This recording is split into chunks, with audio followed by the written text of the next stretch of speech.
Welcome to the Classroom Narratives Healing and Education podcast, the space where education meets resilience.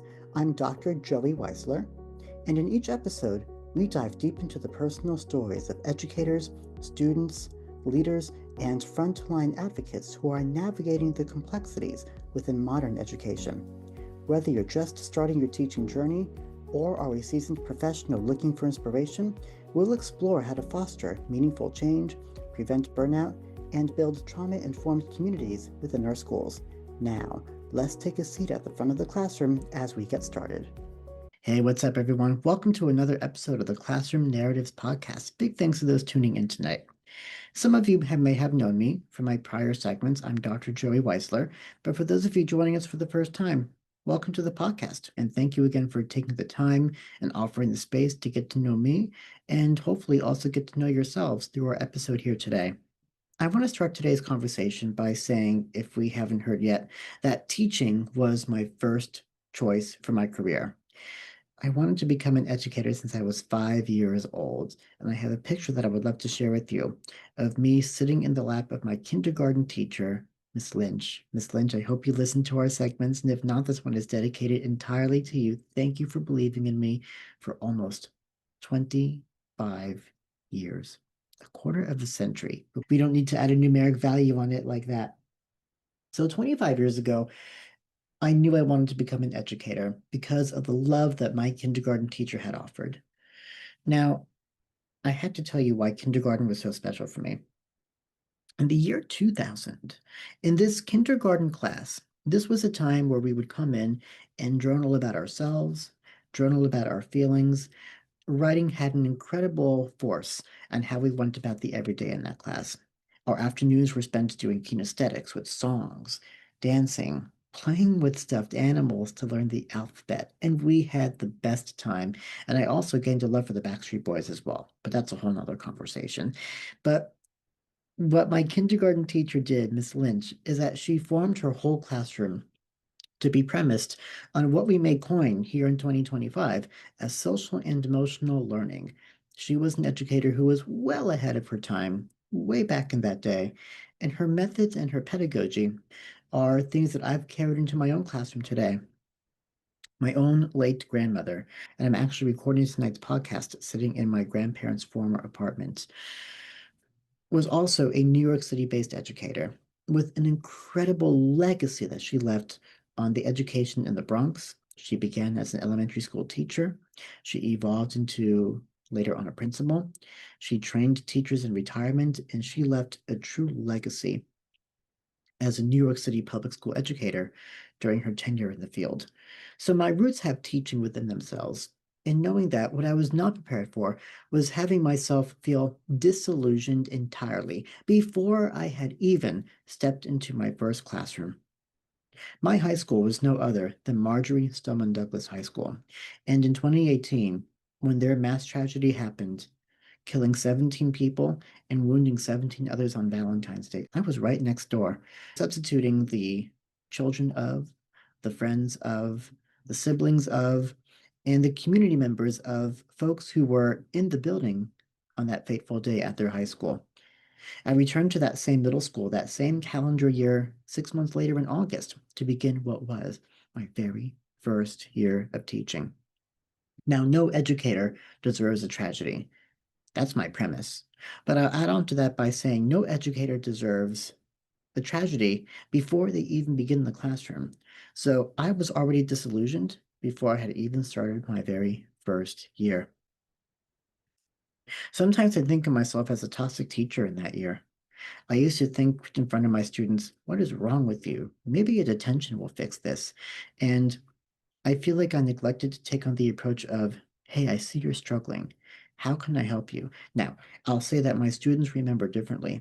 According to what they shared with me at that time, they said that I was the person that almost did too much.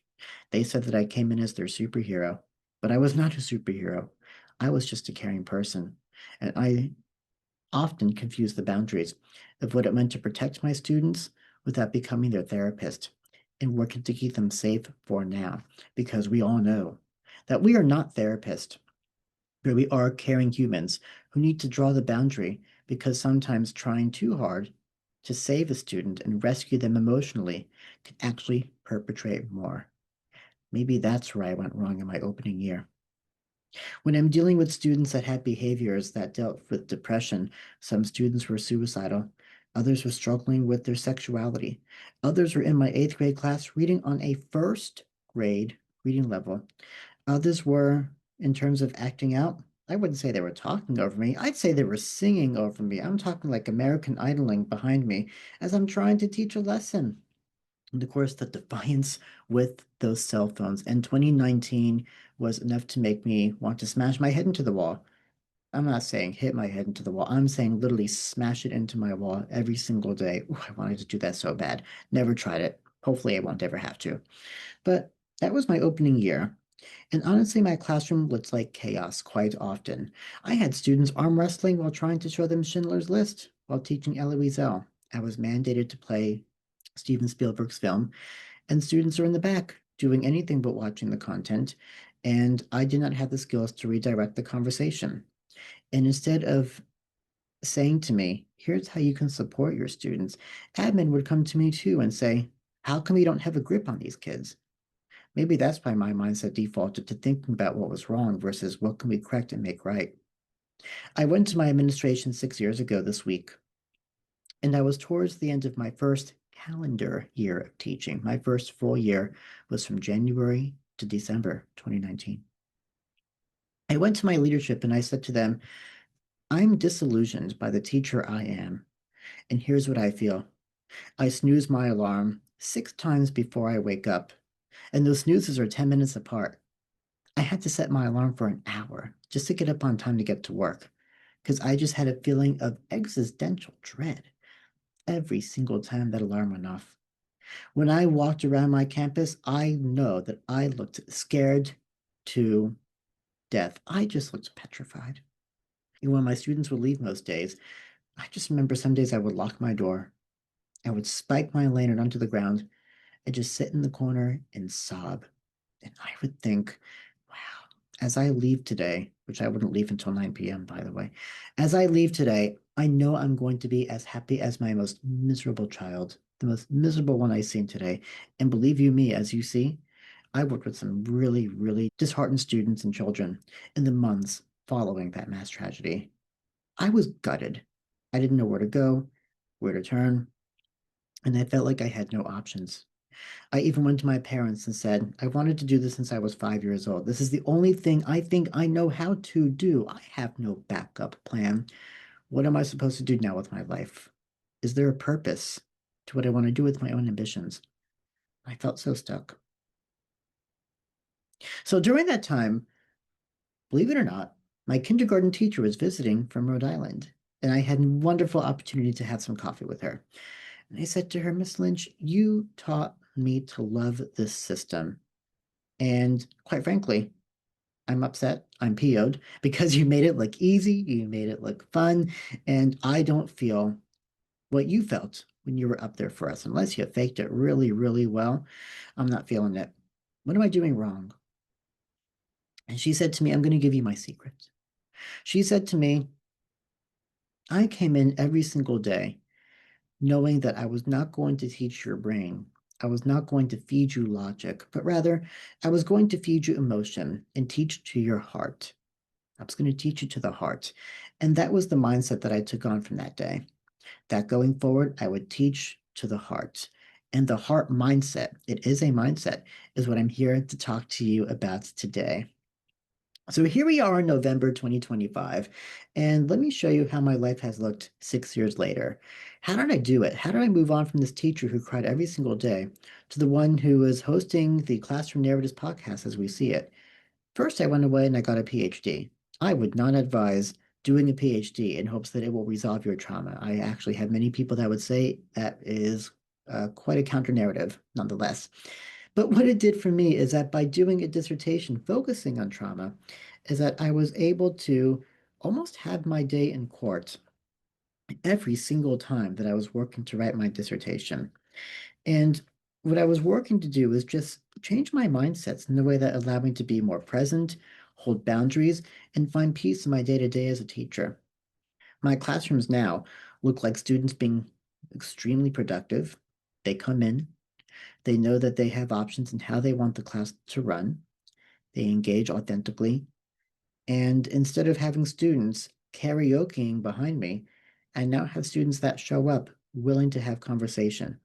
And of course, I say this knowing that I do teach at the university level, but trust me, there is definitely still resistance going on in our classrooms at the university level. So, the mindset that I have used in following through with Miss Lynch, my kindergarten teacher, is teaching to the heart. You can find a link to our acronym here in our show notes. What does HEART stand for? The H in HEART stands for habits, understanding our habits. When it comes to understanding our classroom habits, for example, I teach my classrooms based upon flexibility and choice. The students will come in and they'll first seat themselves in a circle. That's the mandatory part. But once they're in a circle, I tell them you can run your class today with me based upon flexibility and choice, meaning I'll have an agenda. We're going to follow that syllabus, but we're going to be flexible in how we want to guide the discussion. And in doing so, this enables the class to be a lot more about them than it is about me. And then the students feel like their voices matter and that they have a chance to be seen because of that. This allows students to then become engaged more authentically. In one of my first days of a graduate seminar, about 3 years ago, when I was taking classes for my PhD, we walk in, and I had a professor say to us and address the class by saying, "This classroom is going to be your safe space this semester." And my thought was, oh boy, wow, okay. So then, how vulnerable do I have to be this semester in order to do well? Am I going to be graded on vulnerability?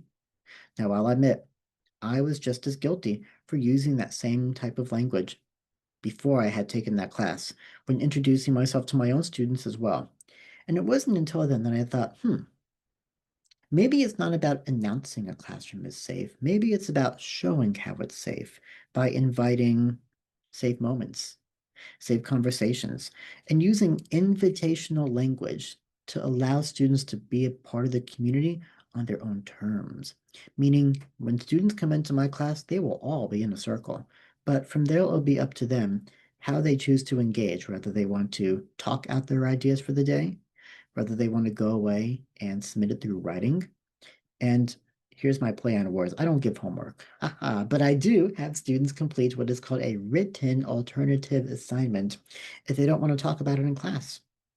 If they can talk about what's going on in class through our everyday conversations, they'll go home and they'll see in the gradebook that afternoon that they got a 10 out of 10. If they choose to write about it, that's their choice.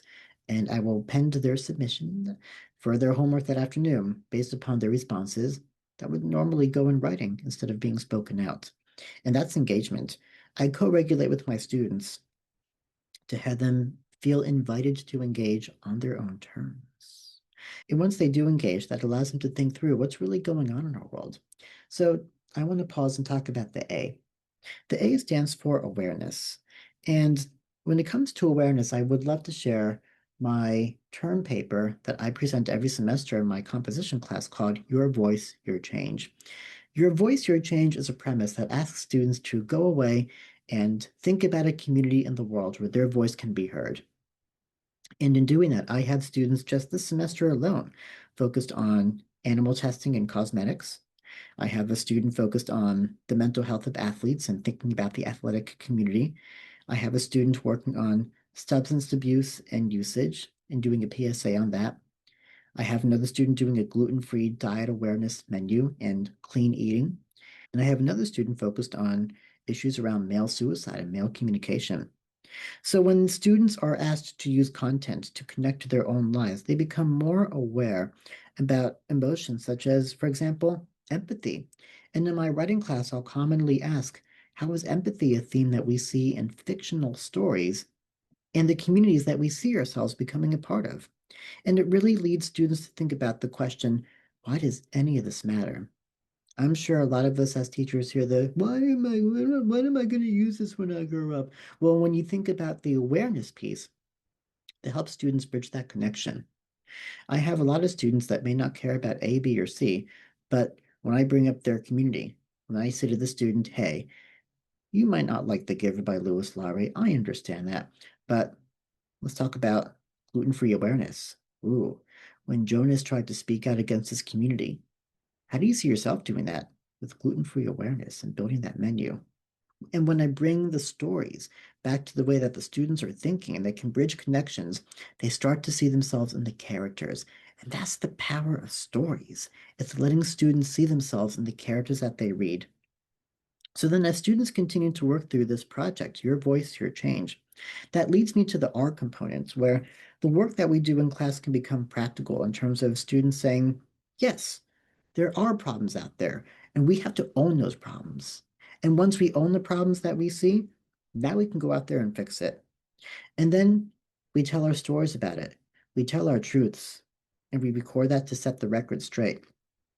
I can tell you that, like I said, I can remember myself as a toxic teacher back from my first year of teaching.